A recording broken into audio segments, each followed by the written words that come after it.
দুটামান কেঁচা জলকীয়া চেণ্ট হ'বলৈ খালি। Hello' friends, welcome back to my channel. আজি মই বনাম মাছৰ তৰকাৰী। এয়া মাছখিনি মই হালধি, জিৰা আৰু নিমখ তেল সানি থৈছোঁ, ভাজি ল'ম। আৰু এইফালে মাছখিনি বনাম মই তিয়হ দি আৰু নৰসিংহৰ পাত দি পিঁয়াজো বাছি লৈছোঁ। এইখিনি মই এতিয়া অভেনত সিজাই ল'ম একবাৰ। কুকাৰত এনে গেছতো সিজাই ল'ব পাৰি, মোৰ যিহেতু অভেন আছে অভেনত মই সিজাই ল'ম। গতিকে সিজোৱা কামটো কৰি লওঁ আগতে। মই কেৰাহীটো বহাই দিছোঁ, গেছ জ্বলাই দিলোঁ। কেৰাহীটো ভালকৈ গৰম কৰি লওঁ মাছখিনি ভাজিবলৈ।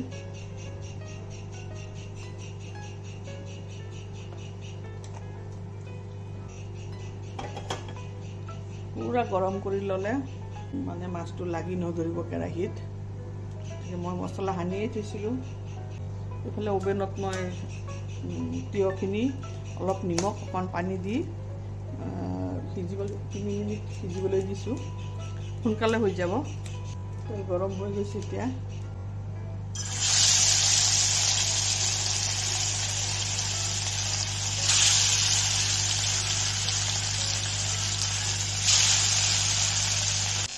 যিটো বহাই দিলোঁ, মোৰ এইফালে তিয়হ সিজি গৈছে অভেনত।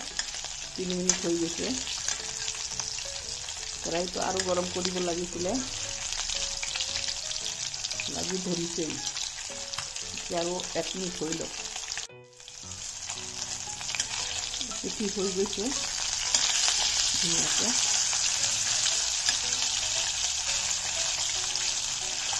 লাগি ধৰে একদম।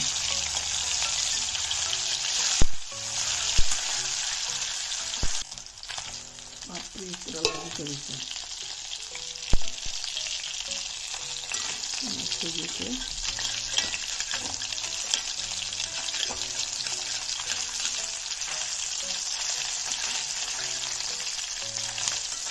মাছ ভাঙি গৈছে অলপ, পিটিকা ঠিকে আছে। হৈ গৈছে মাছ ভজাটো, উঠাই দিওঁ।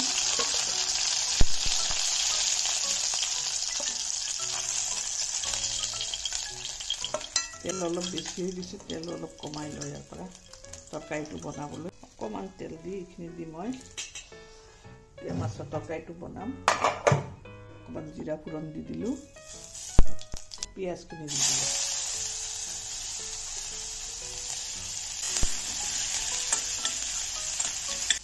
অভেনত মই এইখিনি সিজাই ল'লোঁ, ধুনীয়াকৈ সিজি গৈছে। সোনকালে তৰকাৰীটো হৈ যাব। এতিয়া দি দিওঁ নৰসিংহ পাত, যিটো মোৰ মানে খাম বুলি ভাবিছোঁ আৰু পেটৰ কাৰণে ভাল। যিটো গাটো বেয়া হৈ আছে, গতিকে পেটটো ভাল থাকিব লাগিব। সেইকাৰণে নৰসিংহ পাত দি দিলোঁ। বটি পেলাই নিদিলোঁ, এনেকৈ ৰসটো ওলাই যাব। মছলা অলপ দি দিওঁ, সামান্য মছলা দিম, আধা চামুচতকৈ কম।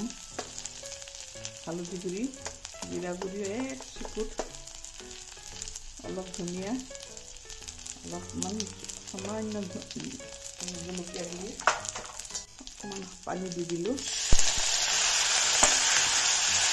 মছলাখিনি ভুনা হ'বলৈ। মই হেৰিখিনি সিজাওঁতে অকণমান নিমখ দি দিছিলোঁ আৰু ইয়াতে অকণমান দিলোঁ। তিয়হখিনি সিজাওঁতে নিমখ দিছোঁ, মাছ ভজাটো দিছোঁ নিমখ।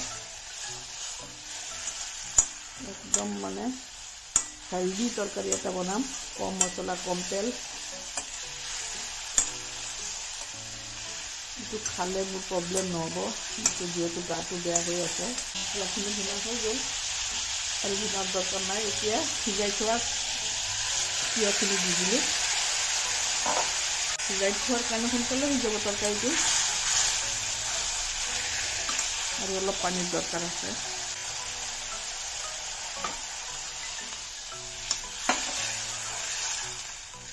একদম চাওক, এয়া পাতল মছলা দি বনাই আছোঁ।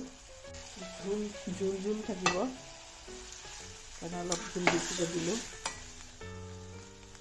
যিহেতু তিয়হটো সিজুৱাই আছে, উতল আহিলে তৰকাৰীটো হৈ যাব। গতিকে মাছ এতিয়াই দি দিওঁ, বেছি সময়ৰ দৰকাৰী নাই।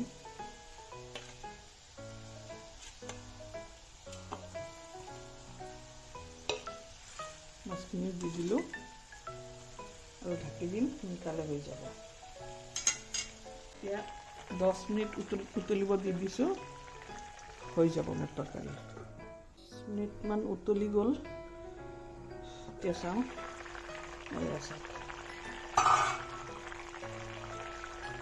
সিজি উতলি গৈছে, ধুনীয়াকৈ হৈ গৈছে। একদম হেল্ডি চিম্পুল তৰকাৰী মাছৰ, একদম বেমাৰী মানুহক খাব পৰা টেষ্ট। নিমখটো চেক কৰি লওঁ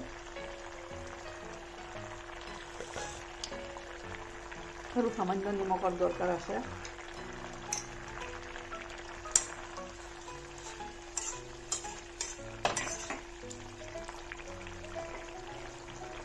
এইটোতো সিজাই দিছোঁ কিয়, গতিকে সিজোৱা আৰু দৰকাৰ নাই। এতিয়া দি দিম দুটামান কেঁচা জলকীয়া, চেণ্ট হ'বলৈ খালি। মাছৰ তৰকাৰী যিহেতু কেঁচা জলকীয়া চেণ্ট নহ'লে টেষ্টেই নাহে। এতিয়া গাইজ, মোৰ ভিডিঅ'টো চাই কাৰ কাৰ ভাল লাগিছে, হেল্ডি অথেণ্টিক একদম ধুনীয়া মাছৰ তৰকাৰী, ভিডিঅ'টো চাই কাৰ ভাল লাগিছে লাইক শ্বেয়াৰ কৰিবলৈ নাপাহৰিব দেই। ফেচবুকত চালে পেজটো ফ'ল' কৰি দিব, ইউটিউবত চালে মোৰ চেনেলটো ছাবস্ক্ৰাইব কৰি দিব গাইজ। গতিকে মোৰ তৰকাৰী হৈ গ'ল।